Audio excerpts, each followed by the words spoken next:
Today, and as I told you, we have a special guest here today, and that is Susan Adhiambo, the programs officer at the National Olympic Committee of Kenya. As you may be aware, the Tokyo Games were postponed from last year, and they'll be held this year in Japan. That is Tokyo from August. That will be August. But then a lot has happened. And there could be a chance also that the games may not take place. Remember, one of the ministers in Japan has said that the decision which should be taken at the end of March could go either way. It could be that Japan will host the games this year, or they'll be put off altogether. And that's where I bring in Susan Adhiambo. Karibu sana, Susan. Thank you so much, Toskin, for having me. Yes, you must have seen that story at the top there about Sabrina Simadar. You know, Kenyans, we don't have snow, we don't have ice, except we are at the tip of Mount Kenya. But then we have a Kenyan participating in the World Skiing Championship, and I understand the National Olympic Committee of Kenya is well aware of that, and they are really following her progress. Yes, for sure. We are very proud of Sabrina. As you've said, skiing is not a sport that we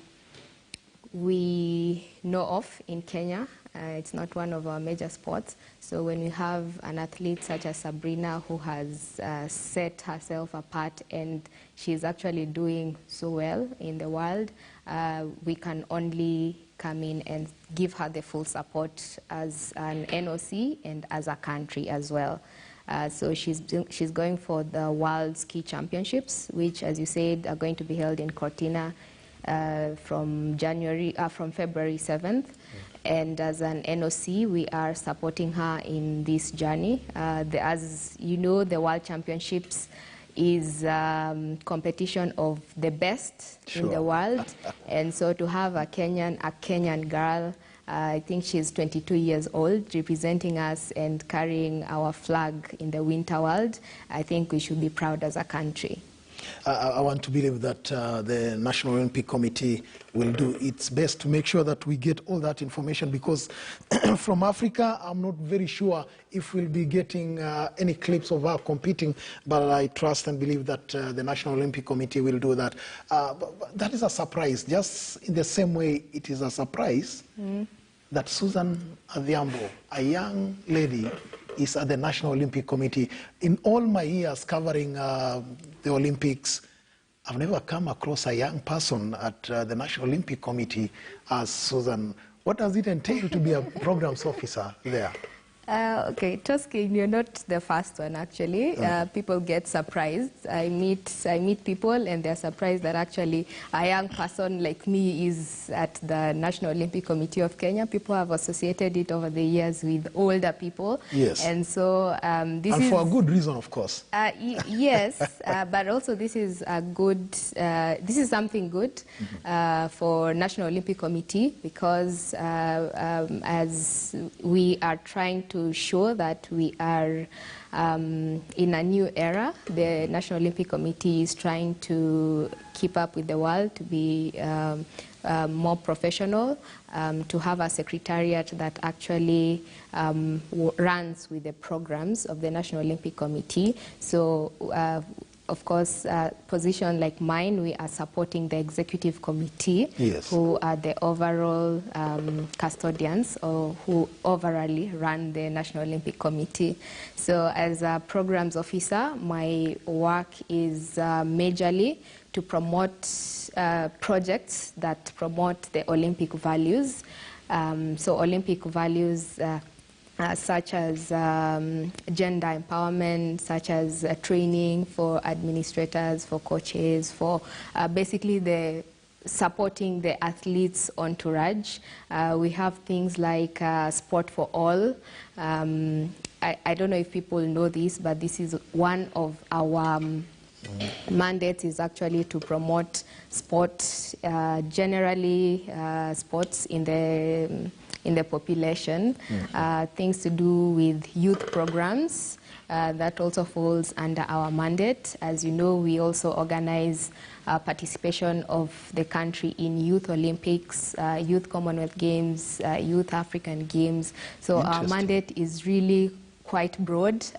Recently, something that has really come up in the Olympic movement is promoting sports for sustainable development, economic development, something like peace, supporting peace, supporting development. So sport really has a broad role to play in society, and that's also one of our mandates. So my role is actually to come up with projects that can promote all these values. And that's why and that's why we have really to thank the National Olympic Committee that they've tried to live up to their promises. Before that, we were kind of, shooting in the dark. We didn't know what was happening there. But then with the new leadership under the president, that is Paul Tergat, and his management committee, that's what they are doing. But of course, now you are confronted with another difficult, challenge.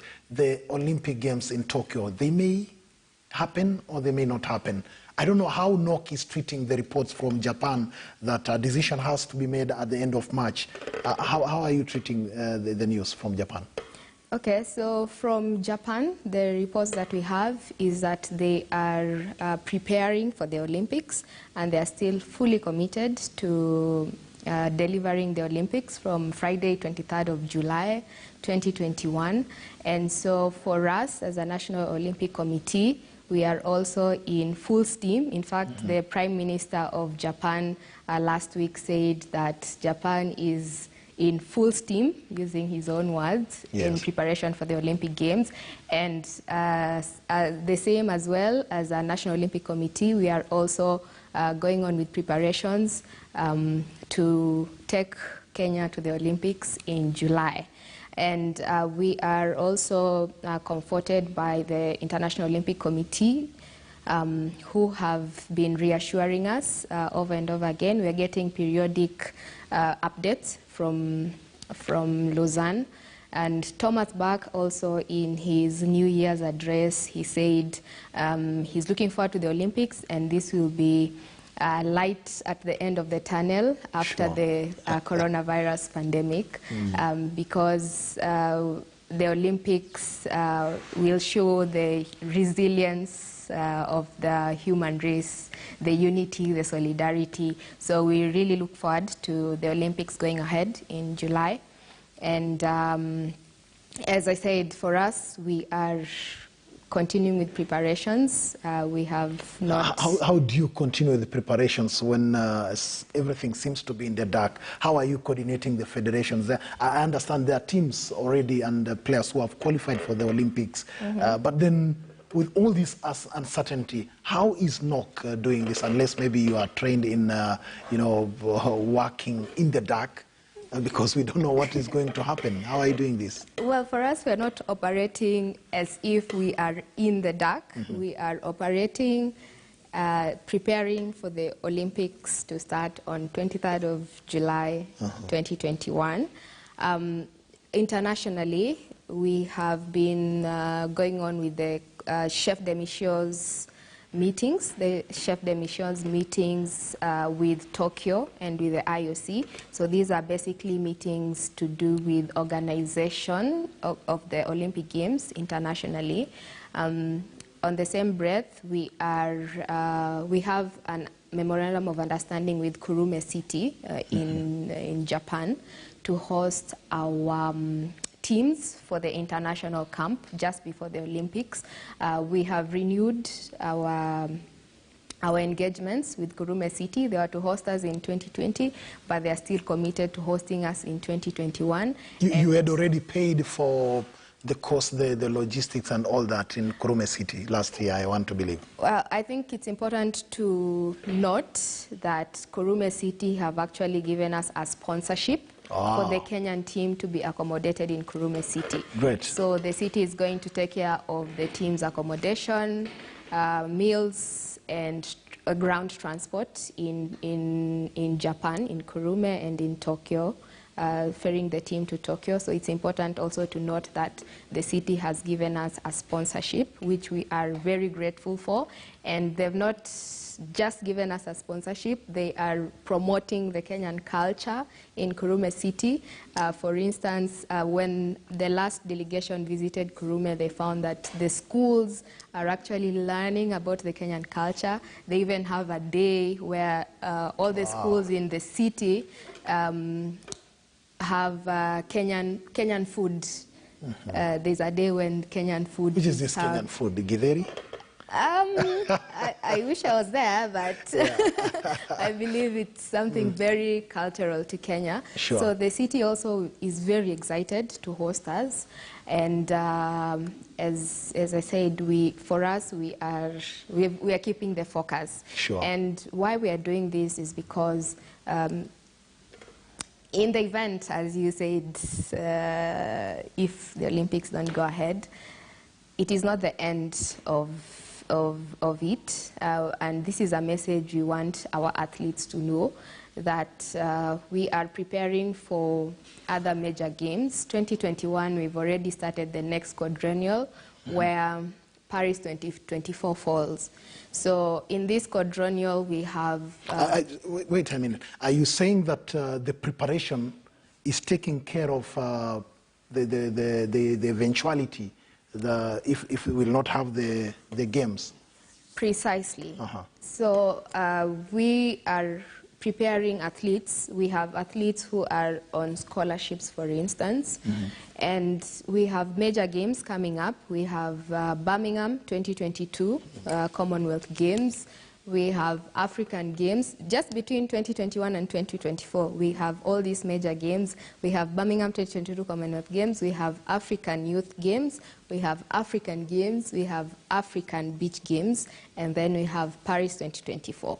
So these are 5 major games between now and 2024. So for me, for any athlete out there who's listening, I'll just want to say that it's not you're not throwing an arrow in the dark. Yeah. You're actually preparing for something that can come later. Yeah, because I know for sure that the marathon team is already in place. Eliud Kipchoge will be defending his 2016 Olympic gold that he earned in Brazil. That was Rio Olympics, and there are so many others that are continuing to prepare. We have the rugby team, both men and women. That is the sevens team.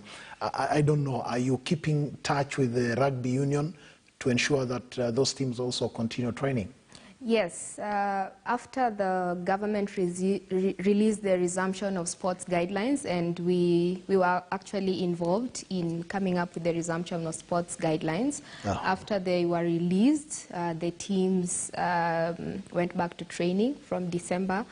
So the teams that have qualified went back to training. And I think at this point, I should note that we have so far 87 athletes who have qualified for the Tokyo Games. That is rugby sevens men, who we know as Kenya Shujaa. We have rugby sevens women, the Kenya Leonesses. We have volleyball women's team, that's the Malkia Strikers. We have boxing, where 1 gentleman and 1 lady have qualified. We have taekwondo. We have 1 lady who has qualified. Swimming, 1 gentleman and 1 lady. Wow. And athletics, of course, where we have various disciplines.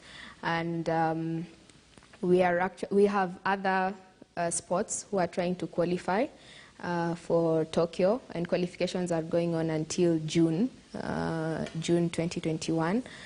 We have teams such as boxing who would like to look for more athletes to qualify. We have weightlifting, judo, table tennis, beach volleyball. Quite a rich list there. Yes. You are aiming, I understand, to take 100 athletes, sportsmen and women. Yes, we are aiming to take 100 athletes to Tokyo. That's quite ambitious. It is ambitious, but it's also achievable. We took 89 athletes to Rio.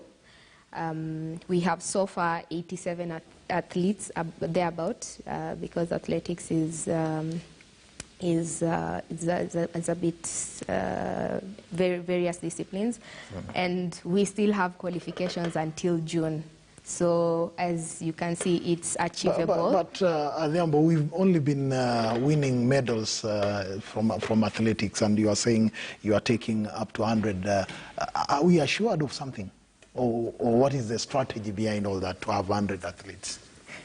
We are, if you're saying if we are assured of medals, yeah, we are assured of medals. In fact, we have, we now even have a target. We want to improve. What's the target? We want to improve 17 medals in the Olympic Games.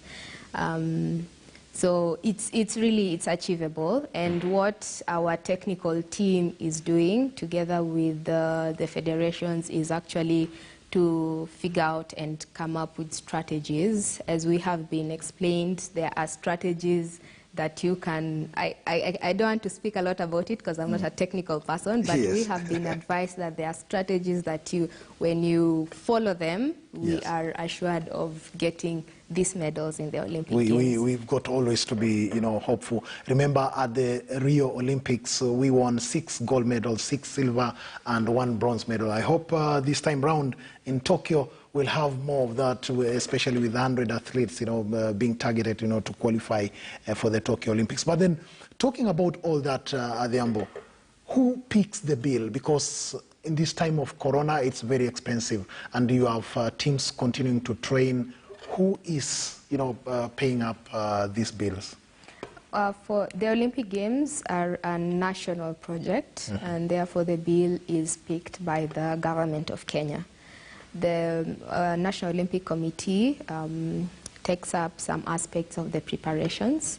Like for instance, for now we have the athletes who are preparing. We have given them scholarships to train, including the volleyball women, the rugby women. We have 7 individual athletes on Olympic scholarships. We have 6 individual athletes on Association of National Olympic Committees of Africa scholarships. And we are trying to engage our partners, that is the Olympic Solidarity, the Association of National Olympics Committee of Africa, to get more resources so that we can give more of these athletes so that they can get some training help. Our objective is actually to just give them the best chance for qualifying and for participating in the Olympic Games. The Cabinet Secretary for Sports, that is Ambassador Amina Mohammed, is so passionate about the Olympic, preparations and all that. I don't know how has the government, come through to ensure that everything is going on smoothly. Our CS is very supportive, as you said, and she is very involved in the process. Just before we went for the festive season, we had a stakeholders meeting in Naivasha where we just went through the preparations, and she reassured all the stakeholders of the government's commitment to preparing athletes the best that we can for the Olympics. So I think on that front we have the best person at the helm of sports. Yeah. We just wish you well that all that happens, because the government is also facing a financial crunch. We just hope that they will get the resources from somewhere to ensure the team goes all the way to Tokyo, if the games will be taking place. If you are joining us, we are discussing about the Tokyo Olympics, the preparations, because from Japan and also from the IOC, they are saying that they are yet to make a final call as to whether the Olympic Games will go on because of the coronavirus pandemic. And that is where we've been talking to, we are talking to Susan Adhiambo, the programs officer from National Olympic Committee. And now, I want to ask you these questions about, the overall team. Remember 2016, it was such a shame for this country.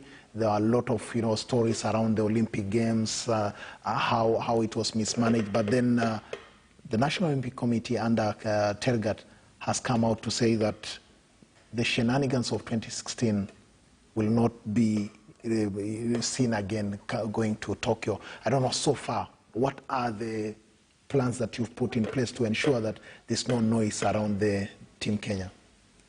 Indeed, Toskin, it's good to learn from the past so that we can do better for the future. So just before we started the preparations for Tokyo, we had the committee that probed Rio, presenting to, there's a committee we call the operations team. Yes. That has been constituted by NOC. And these are really just the technical people who are involved in preparations for the Olympics. And we were able to learn from the committee what went wrong, what went right, what can we do better, and all that. And that has really formed our background of preparing for Tokyo.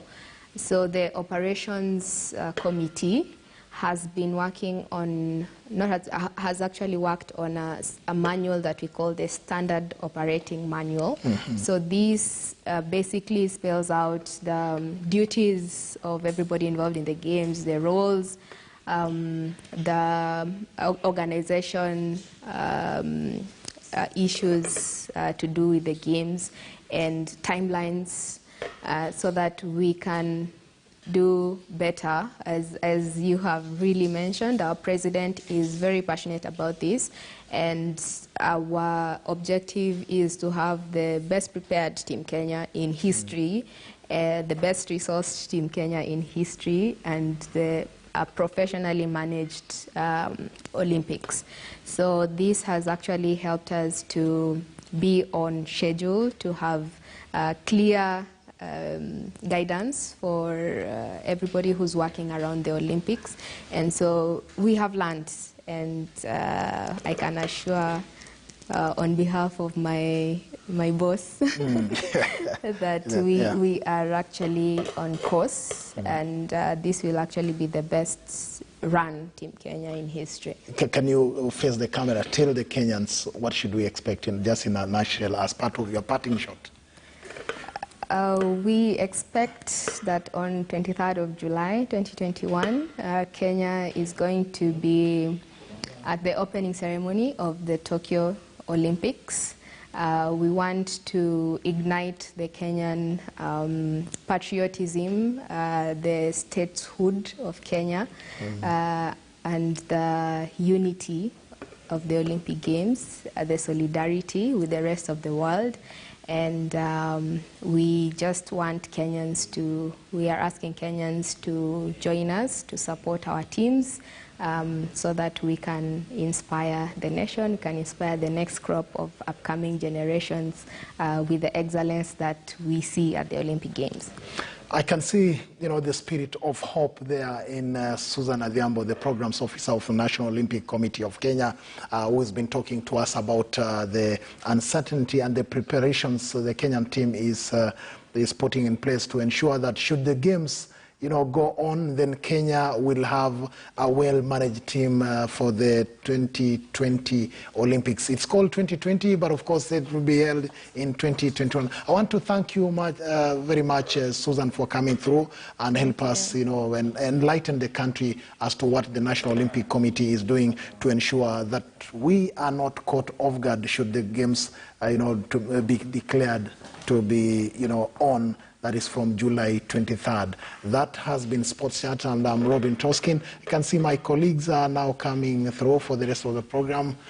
That is Trix Ingado. Basically coming through to wind it up. Yeah, it's been an interesting show, from politics, the random things that were happening over the weekend, all the way to Deceit and the terrorist attack, and now sports. Thank you so much for watching. And of course, as usual, see you tomorrow, same place, same time. My name is Trix Ingado. And I'm Jesse Rogers. Have yourself a great morning.